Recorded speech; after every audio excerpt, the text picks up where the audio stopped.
नमस्कार, news express .live में आपका स्वागत है। बॉलीवुड के महानायक, शहंशाह, एंग्री मैन और न जाने कितने ही नामों से अमिताभ बच्चन को जाना जाता है।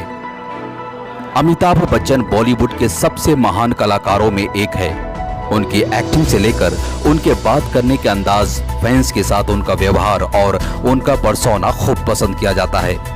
वे पिछले 5 दशकों से फिल्म इंडस्ट्री का हिस्सा है। महानायक अमिताभ बच्चन आज यानी 11 अक्टूबर को 78 साल के हो गए हैं। फिल्म जगत में अमिताभ बच्चन आज जिस मुकाम पर है, शायद उस मुकाम पर इसके पहले कोई और नहीं था।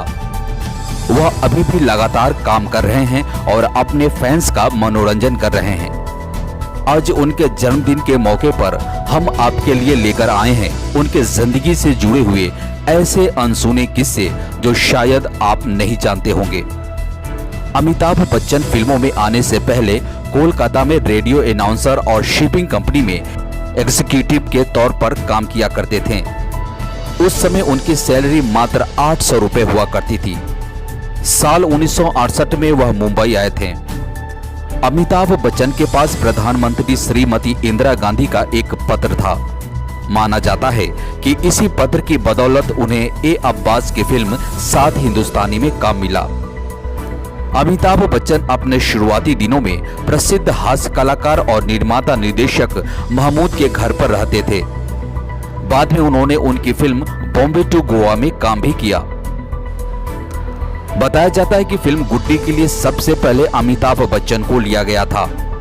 वह इस फिल्म के कुछ सीन भी शूट कर चुके थे, लेकिन बादल में उन्हें यह कहकर फिल्म से हटा दिया गया कि वह उस किरदार में सूट नहीं करते। इसके बाद समीत बांजा को नायक के तौर पे लिया गया था।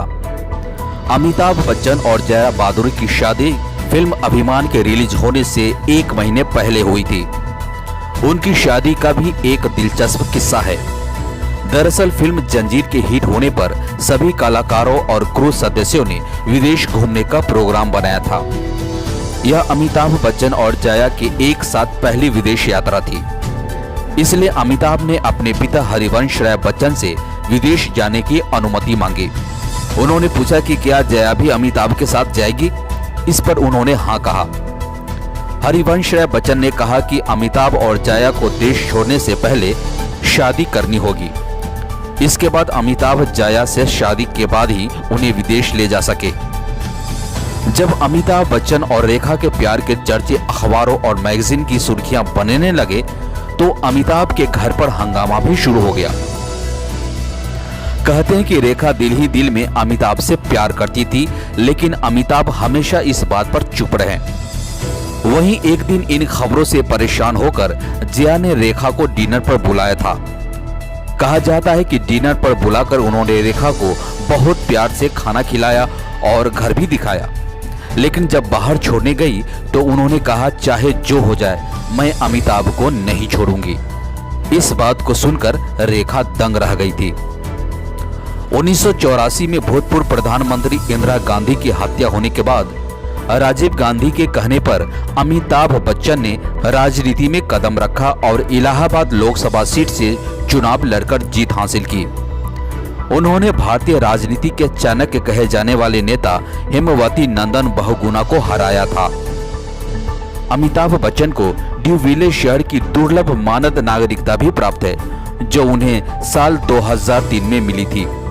ये किसी भी विदेशी के लिए दुर्लभ कही जाती है। कहते हैं कि जब अमिताभ अफगानिस्तान में फिल्म खुदा गवाह की शूटिंग कर रहे थे, तब तत्कालीन अफगानी राष्ट्रपति नजीबुल्लाह ने उनकी सुरक्षा में आधे सुरक्षा तंत्र को तैनात कर दिया था। बताया जाता है कि यह फिल्म अफगानिस्तान के इतिहास में अब तक की सबसे बड़ी हिट फिल्म थी। फिलहाल इस खबर में इतना ही। धन्यवाद।